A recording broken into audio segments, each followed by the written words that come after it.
Fikri Firmansyah. Saya Krista David Wirawan. Saya Diasilan Berismawan. Jadi di sini kami akan mengajarkan kalian bagaimana caranya merakit sebuah PC. Nah, bagaimana cara merakitnya? Simak terus videonya. Dalam merakit sebuah PC, obeng dan sekrup adalah alat yang kita butuhkan. Dan berikut ini adalah daftar dari komponen-komponen wajib dalam merakit PC.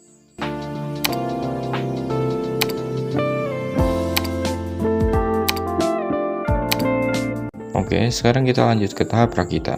Yang pertama adalah memasang CPU pada soket motherboard. Agar tidak terjadi kesalahan saat memasang CPU, kalian harus melihat simbol atau tanda yang ada pada pojok CPU. Tanda ini bisa berupa segitiga maupun lingkaran, yang kalian bisa pasangkan dengan tanda atau simbol yang sesuai pada soket.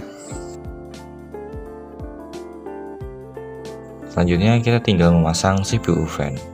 CPU fan ini biasanya dipasang dengan kita mengoleskan pasta terlebih dahulu di atas CPU, kemudian baru kita memasangnya. Nah, karena di sini tidak ada pastanya, ya udah kita pasang aja langsung CPU fan-nya.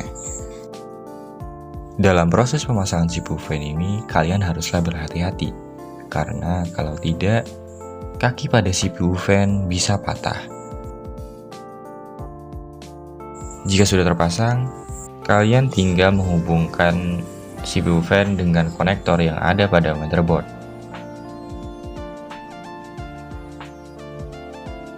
Oh iya, kalau CPU fan kalian belum terpasang dengan kuat, kalian harus membetulkannya kembali. Karena bila tidak terpasang dengan kuat, CPU fan ini tidak bisa bekerja secara optimal.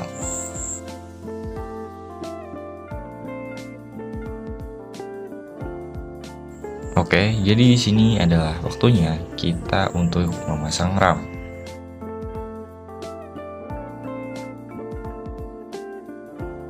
Dalam proses pemasangan RAM, kalian juga harus hati-hati, jangan sampai terbalik. Nah, kalian tinggal pasang RAM ini sampai dia berbunyi klik. Di sini, selanjutnya kita akan memasang part tambahan pada casing, yang fungsinya untuk menutupi bagian yang tidak tertutupi oleh port pada motherboard.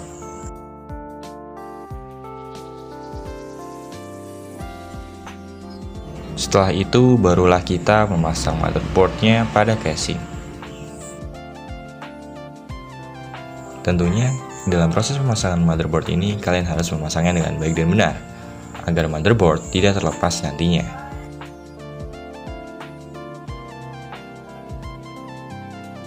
Oke, jadi di sini kita akan memasang optical drive-nya terlebih dahulu. Memasang optical drive terbilang sangat mudah.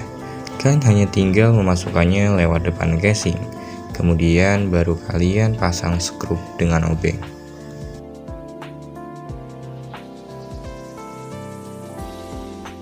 Jika optical drive-nya sudah terpasang dengan baik, kalian tinggal pasang power supply-nya. Nah, jika kalian sudah memasang power supply-nya pada casing, jangan lupa untuk memasang skrupnya agar tidak terlepas dari casing.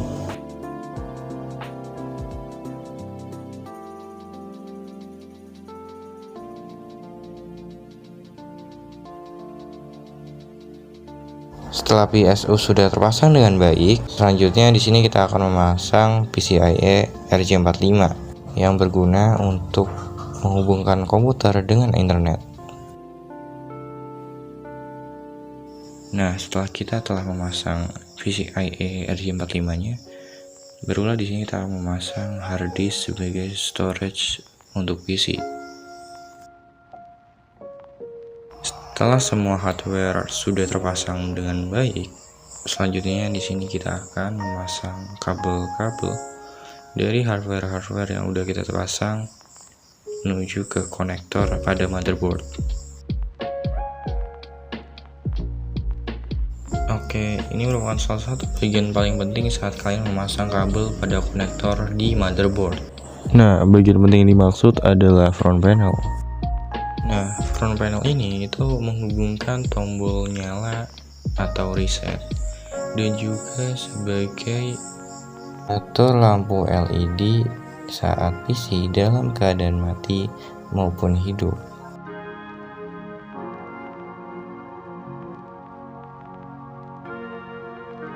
Nah, pada bagian front panel ini, kalian harus memperhatikan urutan kabel yang kalian pasang. Ketika kalian memasangnya terbalik atau tidak sesuai dengan urutan, yang terjadi bisa saja ketika kalian memencet tombol aktif pada casing komputer, yang terjadi malah komputernya nggak nyala karena yang kalian pencet itu menghubungkannya ke reset, ataupun sebaliknya. Setelah kita memasang kabel-kabel hardware ke konektor motherboard, selanjutnya kita akan memasang kabel SATA. Kabel SATA ini berfungsi sebagai transfer data, bisa dari optical drive ke motherboard atau motherboard ke optical drive. Bisa juga dari hard disk ke motherboard atau motherboard ke hard disk. Setelah semua bagian hardware pada PC telah terpasang dengan baik dan benar, barulah kita masuk ke tahap yang terakhir, yaitu pemasangan tutup casing. Dan di tahap ini, PC kalian sudah selesai dirakit. Apabila terjadi kesalahan, kami mohon maaf. Wabillahi taufiq wal hidayah. Wassalamualaikum warahmatullahi wabarakatuh. Dadah.